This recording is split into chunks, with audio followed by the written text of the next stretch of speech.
I'm talking to an artist, illustrator, and wellness coach who began her career in art and her passion for art at the age of 42.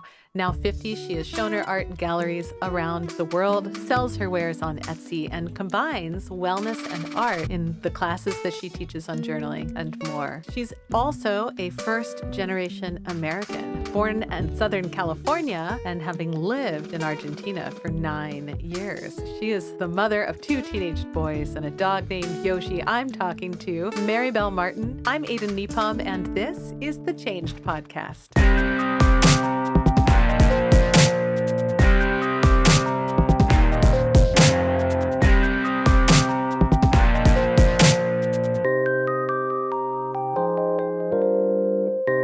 Marybel, thank you so much for being on the Changed Podcast. I'm excited to talk to you today. Me too. Thank you so much for having me.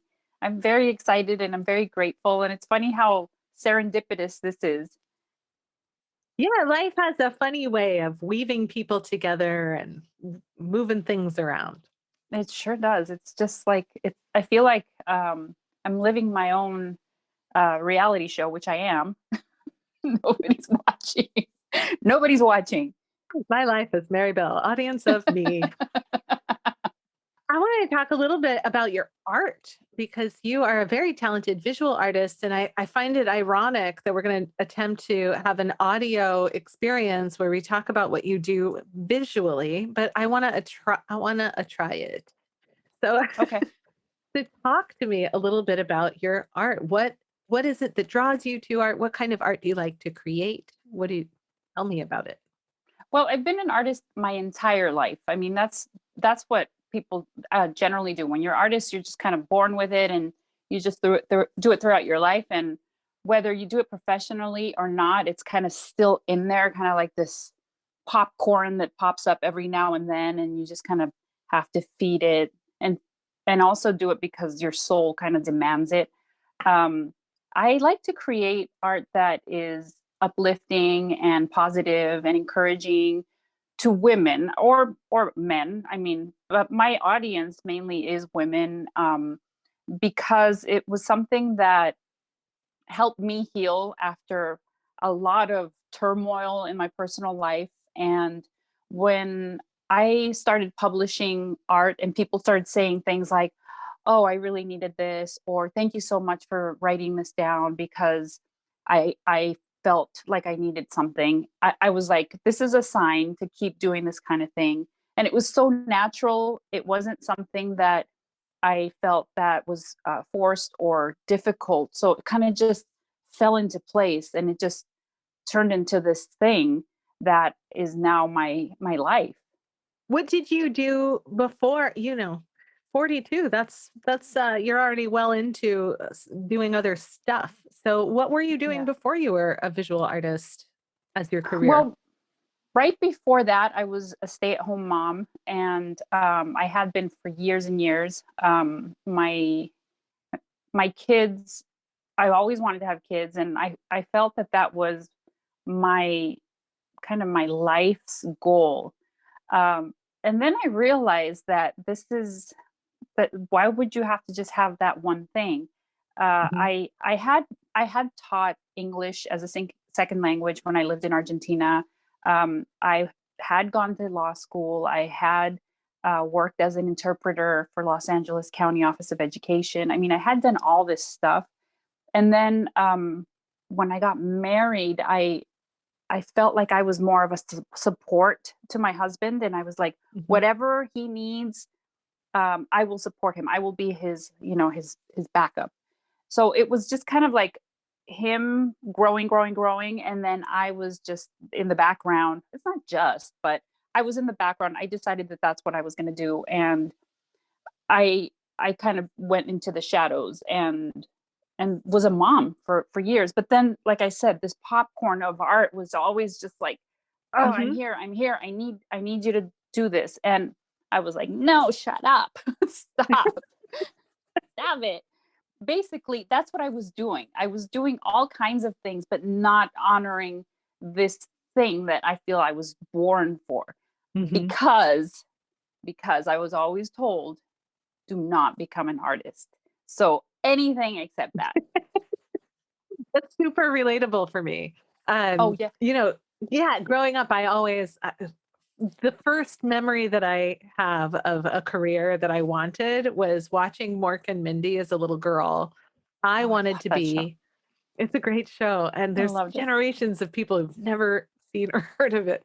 Um, but I wanted to be Mork from Ork, and this was my first career ambition. And everyone was like, I mean, you're 4, so go ahead and dream big. But, you know, like to the point where like my mom had pierced my ears and I pulled the earrings out, and it was because Mork didn't have his ears Oh pierced. my Yeah, god. I wanted to be Mork from Mork.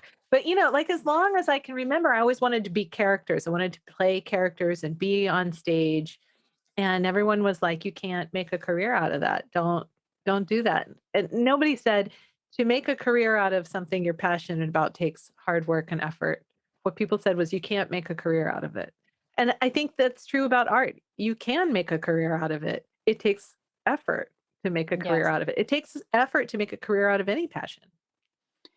It does, and it also takes, I feel like it does take some encouraging if you're young, Yeah. if your parents or the people around you are like, "Hell no, do not do that. Go this way."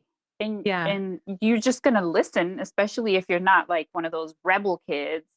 Um I did hear the podcast with your dad where you were like, he's like, "You should be a rock singer." And you're like, "No, I want to do jazz."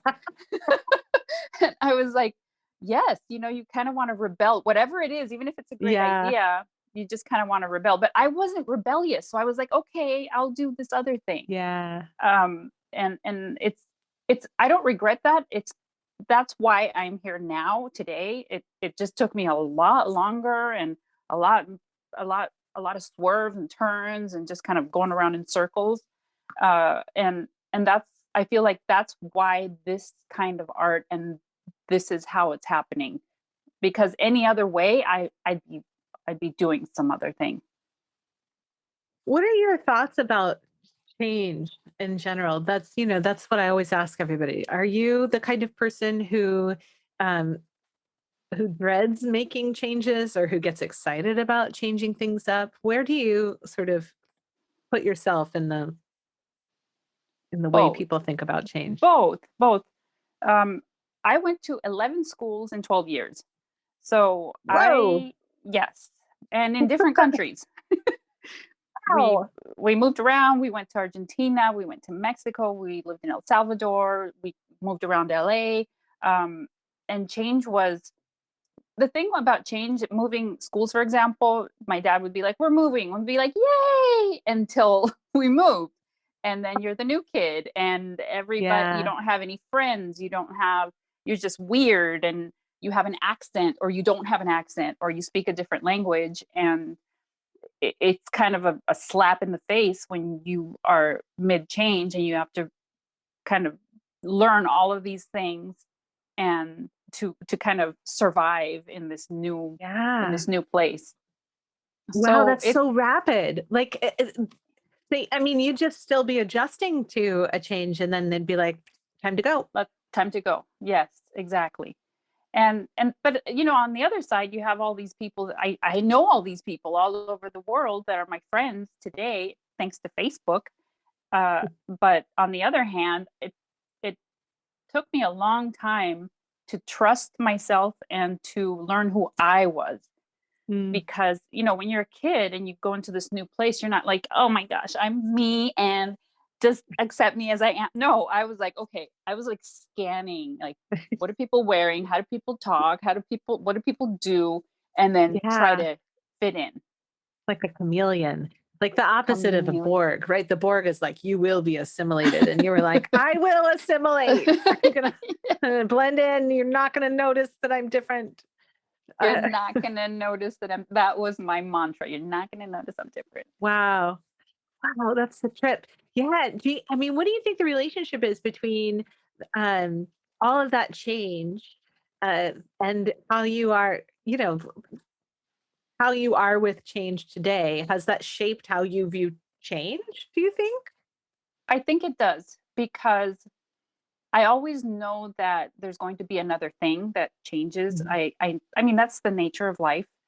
And you either go with it, accept it, and react differently instead of reacting in a negative way, just go, make the best of it, or or fight it and then suffer. So I get that that's just part of life, and life Mm. goes on, and there's always going to be change for good, and there's always going to be change that sucks. So yes. Yeah. So Yeah. either way, yeah. Um, What's the relationship, do you think, between art and change? I think there's a relationship there, but I don't know that I could articulate it, but maybe you as an artist art could. is so personal and so vulnerable. I feel like I'm putting a piece of myself out there. I feel like I'm doing a confessional sometimes about my private matters and my private life, because that is the true nature of art. You just try to connect with everyone around you, and that's when the true relationships start between people and art. Um, so when I grow and I change, my art changes and evolves as well. What be it in the technical aspect or the message, it goes hand in hand. I can't just keep doing the same thing because it doesn't Mhm. feel right. It doesn't feel natural. So I feel like the change just goes with kind of the flow of life. Do you I I I feel like I've heard that there are some artists who they'll go back to old pieces of art that are no longer feel resonant, and they will create over those pieces. Is that a thing that you've ever done? Like, you paint over it, or you add to I it, or I haven't done that, but I have erased art. Like I have I've made stuff and then I just paint like white over it and just like you are disappeared. I don't want to see you oh, anymore. blank But slate. it's so powerful to be able to do something. It's kind of like releasing anger or regret or whatever negative feeling that you may have, but physically to be able to just kind of be like, be gone. You are banished. So I haven't added things because it doesn't go. It just doesn't feel like it would go. I'd rather put my energy into something new. Makes sense. I'm really struck by this piece of art behind you. So, for the people listening, what I'm looking at is this large painting of what looks like birch trees. Yeah. And amidst the trees are what looks like wombs, full wombs, with nearly fully developed fetus in the womb. Uh, can you talk to me about this piece of art behind you? People are like, what the hell? I know, right? The people watching on video can see it, but the people listening are like, I'm going to do my best. We'll tell you what, if it's okay with you, we could put a picture of that in the show Oh notes for yeah, the episode so the people sure. listening can see what that looks like. Okay, great. Yes. So tell me a little bit about this piece, would you? Yes. So this piece was made in art school. I went back to school at age 42. That's when the official kind of everything's going to change happened. And y- I don't remember what the assignment was, but we had to paint big, and this was about my children and how I was lost in the forest and Mm. renewal and protection of what is important to my kids. And the funny thing about this painting is that we had a critique, and the dean came in, and I was so nervous because the dean of the school was going to critique our pieces, and he saw this, and he basically was like, "What is this trash?" He was like, "What is this?" And then I'm there, one of my first critiques, and I'm trying to talk to him about what I just said to you, and he's like, "But where did you get these meanings? What are these symbols?" And just trash, trash, trash, trash, trash. And I was destroyed after this. And I felt like, oh my God, maybe this is just not where I'm supposed to be and what I'm supposed to do. And just all of this doubt, this wave of doubt washed over me. And then I was just like, you know what, dude, I think I may be older than you. And I'm just going to keep going and do and learn what I need to learn here and just keep going on my way. And that was that. But I feel like you say, life throws you things that could create this crazy change. Like if I would have just said, oh yeah, he's right, he's a dean in an art school, I'm done, I should just go home and take care of my kids. But those are moments where, oh, see, you got another story out of me. Those are moments where you're like, nope, let's just keep going. This is the way.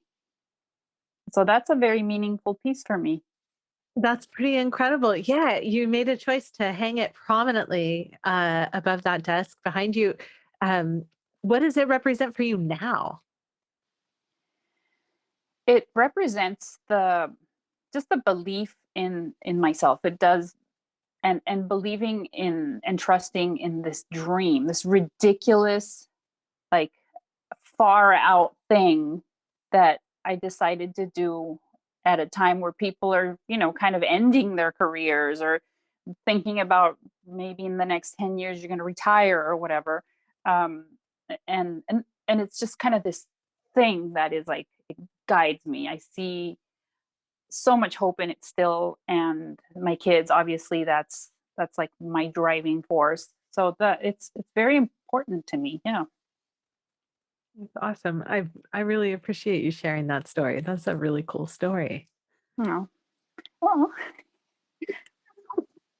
Uh, I mean, it definitely makes me think how many stories we have where something happened and we abandoned something. We didn't hold on to what we believed in our hearts, and I think probably everybody has at least one of those stories as well. Someone said something and you were like, "Oh, defeated."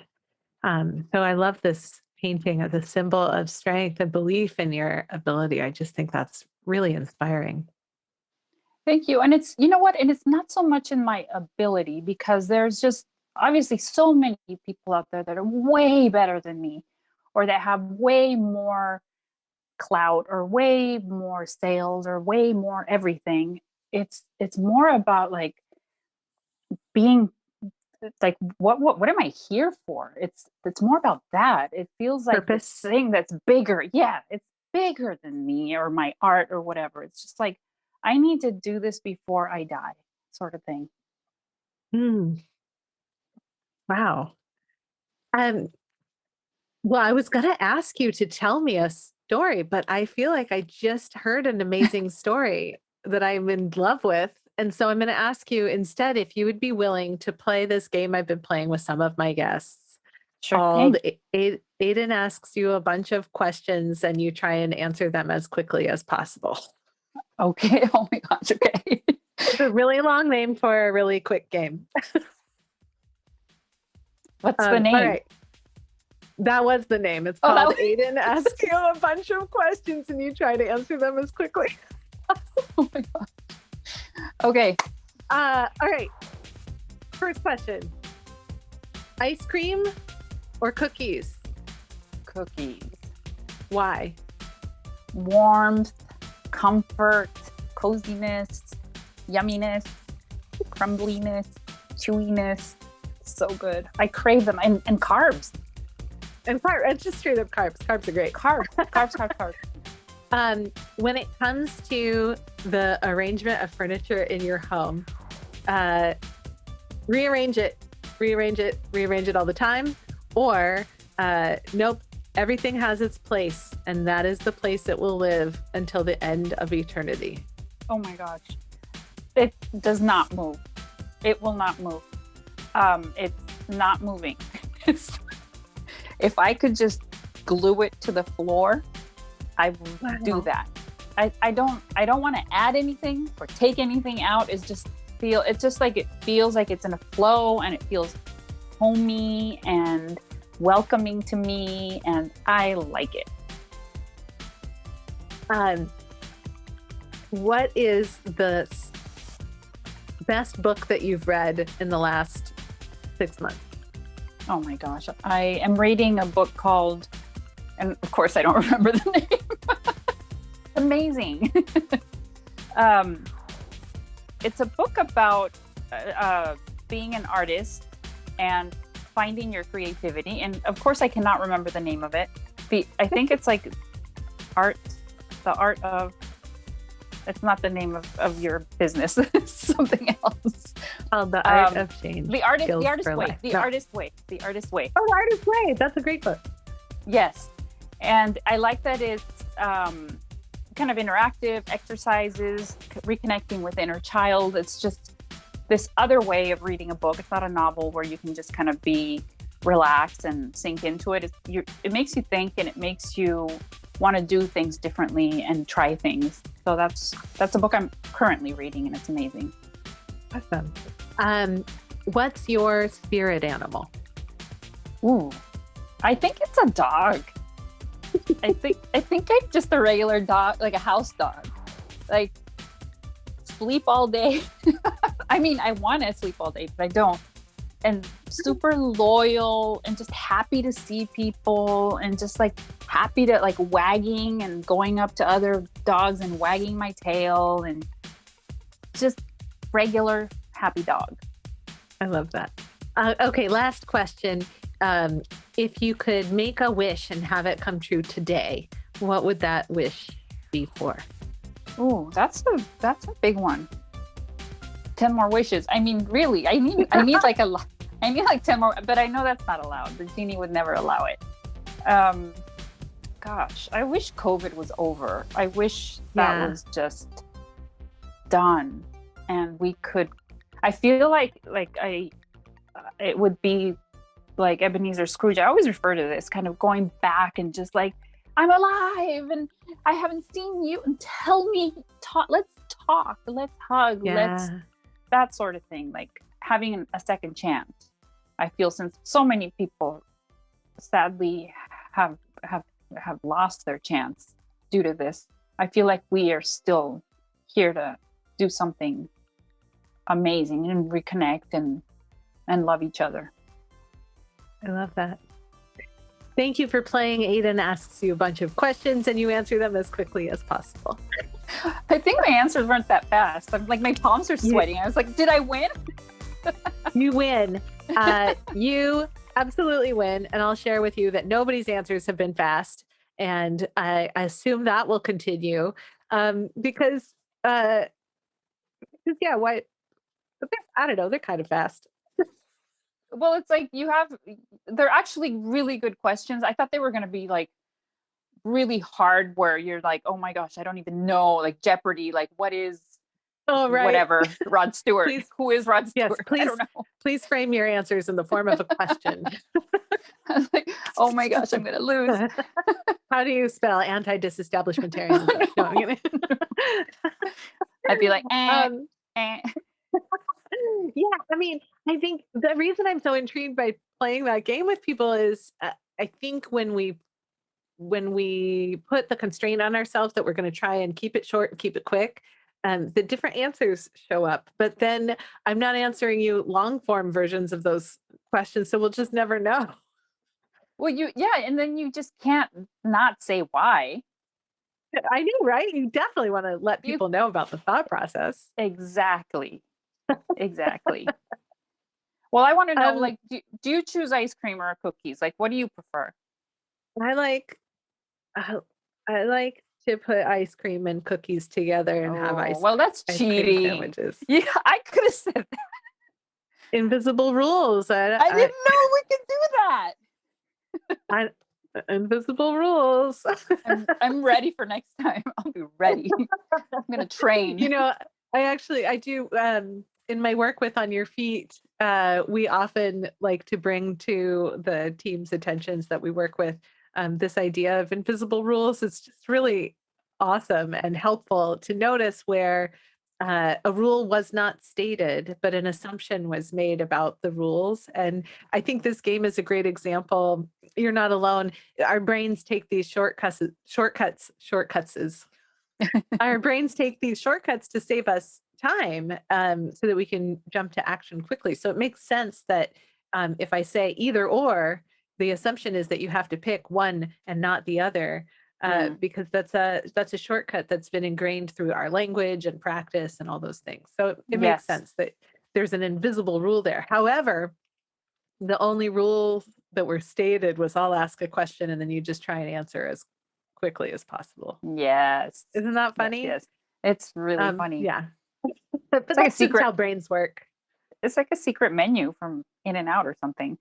It is like a secret menu. In fact, life is filled with secret menus. Yes. Um, and we often will view people who are really successful and we're like, why didn't we think of that? And it's because we weren't ordering off the secret menu. So, Oh, I that's love that. that's one of those things that you can there, you put that in your pocket. Uh, Oh, I'm gonna make artwork about that. oh, please. I would love that. That'd be awesome. Tag me on it. I Tag me on the will definitely. Instagrams. I'll be like, it was inspired by. I love it. Yeah, order off the menu. Um, so speaking of some of your art projects, I saw recently you were offering this class on journaling, and I think this is a really intriguing idea because to me this is combining the two areas of work that you play in. And I wondered if you might share just a little bit about what that is, what you do when you are. Yes. It's not just like go write a thing. That's not what you're talking about with journaling. No, this is art journaling. So you're kind of going back, way back to the time when you were a little kid. Because when I say art journaling and I say that it's drawing, people are like, I can't draw. And I'm like, Right. go back and ask your kindergarten self if you can draw. Everyone can draw. So it's going back to that kind of the raw inner child. And I have a prompt, or you may have a prompt for your day. You want to work through something happened in your life. You have this issue that keeps coming up, and you start drawing about it, right? And then you really take your time. It doesn't have to be perfect, but you have to be focused.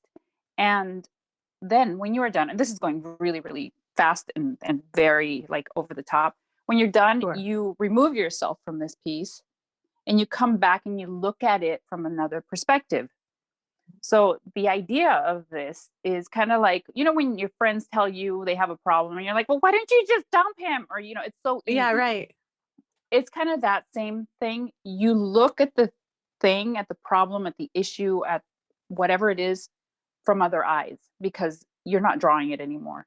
And you may see things that you weren't seeing before, as if you were writing. When you're writing, you're just kind of dumping everything on the page and Yeah. then that's it, you're done. But when you see the images or things that represent the images, colors, swirls, whatever, anger, scribbles, whatever, it's a whole other experience. That's really So cool. so I that's mean, that's it basically what makes I a do. ton of sense. Visualizing problems is a totally different animal than trying to explain problems or ask for help on problems. It's really creating an interesting visualization. Yes. That makes a ton of sense. Neat. Yes. So and then also you're going back to your inner child. You're playing, you can use crayons, you can use whatever. And so you're in touch with that little kid and that joy and that you get lost in that. So you're doing like all these things at the same time that your brain and your subconscious are kind of brewing up this special sauce in there. That's really cool.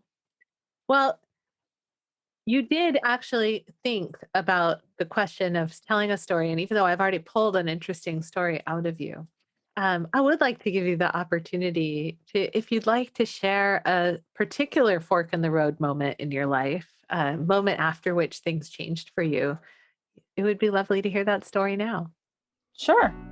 Um I like I said to you before, and I was living this life that it was a life that I thought was great, and it was fine, but there was always this thing that was coming up where I was not fulfilling my purpose, and and when you feel like shit, everything around kind of adjusts its energy to that shitty feeling you have, and everything kind of seems gloomy and horrible. And I was feeling really, really horrible about myself. this went on for years. Just one night, all of a sudden, my throat and my nose, like my breathing just closed up. And I was gasping for air. And then my chest closed up and I felt this pressure and pain. So I didn't know if I was having a heart attack or if I don't know what was happening. All I knew was that I couldn't breathe. And it wasn't like for a second, it was like seconds. And things started to go dark. And I saw my ex-husband, and he was just like, he didn't even know what to do. He didn't know what was happening. I couldn't tell him I can't breathe. I couldn't tell him anything. And then I kind of slowly came back and started like gasping into this moment where I was like, you know what? This sucks. This is my body reacting to all of the shit that I feel that I am not doing, not living. And it was kind of the turning point there where I started doing all these crazy things that I would have not done if I hadn't had that kind of wake-up call. I went and I got a divorce. It was like, okay, bye. But I'm just kind of telling you what happened eventually. I went back to school. Sure. I got a divorce. I trained and ran the marathon. I went to a silent retreat, meditation retreat for 2 weeks when I never meditated before. I went to this like nude wellness place where co-ed, where everyone's just walking around naked and soaking in tubs, and like all these like I'm alive things, just kind of like daredevil. And my art career, I just went and did as if I had 10 days to live. And I felt so scared. I felt so alive though, that it was just this moment of like, I feel like I'm living instead of like life happening. And also I feel like I became a better role model to my kids. Before I had depression, I had all of these things. I was just kind of going through the motion. They saw me turn into this person that just chased after whatever they wanted to do and live their life and follow their dreams. And that's my story. I feel like that's the turning point, the moment where if I hadn't really listened to that moment where my body's just like, you either do something or we're going to kill you. I would have probably gotten very sick. That's incredible. Thank you for sharing that. Well, I'm curious, how did you know that it was a panic attack and not a heart attack or some sort of respiratory failure? It just went back to normal. It didn't stop. And it was just kind of like, it was slow motion, but it was kind of fast at the same time. I couldn't tell you how long it lasted, but it felt like it was a long time, not breathing. It felt like it was forever. And then slowly but surely just went back to normal. And then I went to the doctor and they're like, oh, it's a panic attack, obviously, or whatever. They check your vitals, they do all this work. And that was pretty much it. But at that moment, but then also the fact that that's happening and there's someone there that I'm expecting to save me. And I was like, this is just like what I've been trying, like my whole life is about this. Like I'm expecting like this person to save me when I'm the one that can do all the saving to myself. It's not like someone else is going to get me out of this shit. So that was also something that I observed after. Wow. Had you had other, you said that you had never had a panic attack before that. Mm-mm. Did you have panic attacks after? No, So never it's again. just this one panic attack Yeah. that served as a total wake-up call. Yes. It's fascinating to me because I'm almost visualizing this as like a little death. You stopped breathing, you stopped, and then you came literally you came alive. You were like, time to go live life, time to go have adventures, try the things, do the stuff I'm afraid of. Yes. That's exactly what happened. That's exactly what Wow. happened. Very cool. Very crazy. Very amazing. Thank you for sharing it. Oh, you're welcome. And that's why I'm just like, what? Fuck it. We can die today. And so what? What am I going to regret that I did this fun thing or this scary thing or this crazy thing or that I talked to this person or that it's not I don't, I feel like I have nothing to lose. Do you still hold on to that feeling with you now? It's been a bunch of years at this point. So have you been able to hold on to that seize the moment feeling? Yes. Yes. And it's like, I talk to other artists that are coming up and give them some advice and tips and things to kind of urge them to do the same thing I did. And people are like, no, but sometimes they're really scared of doing things. And I'm like, you have nothing to lose. Just pretend that your art is Andy Warhol's and you're just promoting Andy Warhol and just do that. And they're like, oh yeah, yeah, that'll be easier if I pretend it's not mine. So it's kind of like this thing where if it's Fascinating. if it's me, why wouldn't I push it as much as a stranger's art? It's just this, why not live like this? That's super intriguing.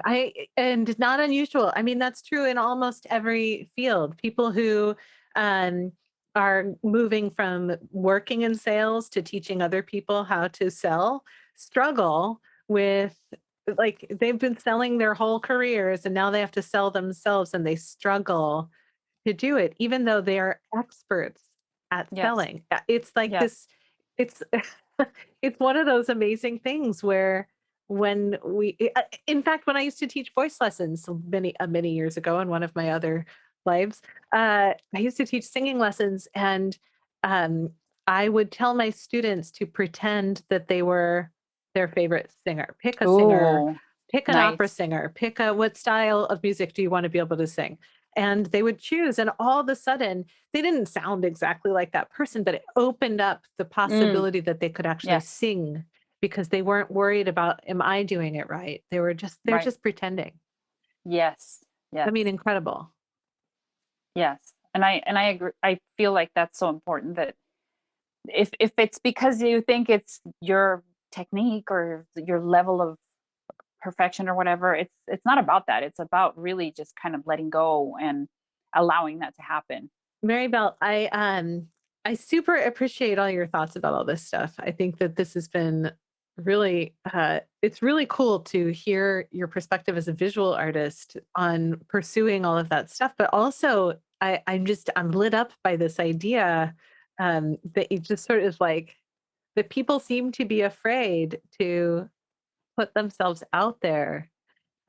What a gift it would be if people could just realize that you deserve to have your stuff out there as much as anybody. And that's People are the gonna thing. Yeah, people are that's gonna the buy thing. what It's they wanna buy, they're gonna consume what they wanna exactly. consume. Yeah. Exactly. I always tell people about this woman that I saw online that makes these big canvases with a mop. Like she Uh, dunks the mop in black paint and then she does this thing and they sell yeah. for thousands of dollars. I'm like, she's selling thousands of dollars worth of this mop art. And you're worried about this beautiful piece here or this work that you do? Don't. It's not about that. If it's not about that, if it's not about who deserves to sell their art, what is it about? And if it's not even about talent, because we know It's from not. how people make money that it's not even about talent. What do you think it is about? There's just so many levels to it because yeah, you could worry about talent, you could worry about connections, you could worry about your age, you could worry about your gender, you could worry, and it's not about any of that. It's just about doing, like, being bold and just like, okay, how do I get this to as many people as I can? Because if I always tell people, if one person likes it, if one person buys it, there are thousands of people out there that are willing to buy and like your stuff. They just haven't found you yet. Mm. That's it. So, and there's so many people in this world. And then just because you get all these no's, it doesn't mean that it's a no. It just means that you just haven't found that group, your people yet. And just wait. And I tell them, just wait.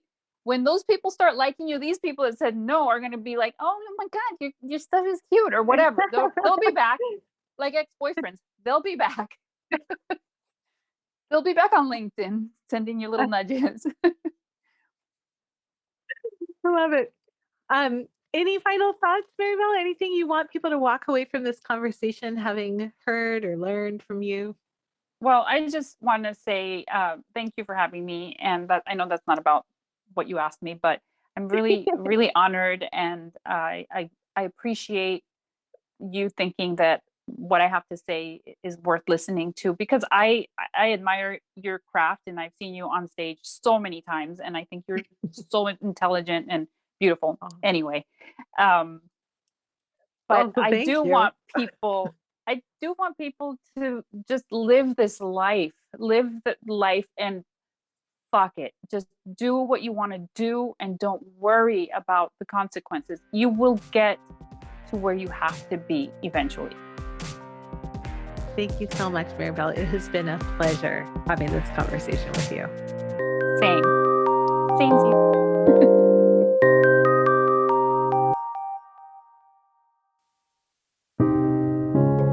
For those of you who have experienced a panic attack or anxiety, then you know what an unusual story Marybel's really is. Typically, having a panic attack or an anxiety attack is followed by fear of reoccurrence, which leads to, you guessed it, more attack. But for Marybel, she adopted a perspective that you've heard me attribute to my beautiful and wise Aunt Joni, who often says, you either get busy living or you get busy dying. There are no guarantees of our continued existence past this moment. There may never be a 10 years from now. So, what is it that you have left to do, to try, to experience, to learn? What adventures might you create for yourself? Not sure where to start? Well, maybe art journaling will serve to inspire.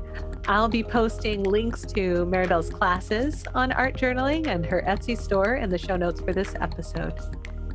Thank you to Marybel for sharing her insights and experiences. Special thanks go to my family for their love, support, and patience. To all of the amazing Changed Podcast Patreon page members who I couldn't do this without. The Art of Change Skills for Life, and Patreon member producer, Dr. Rick Kirschner. And thank you to you for listening to the Changed Podcast. I'm Aiden Nepom, and I wish you the kind of experiences in life you're excited to tell stories about.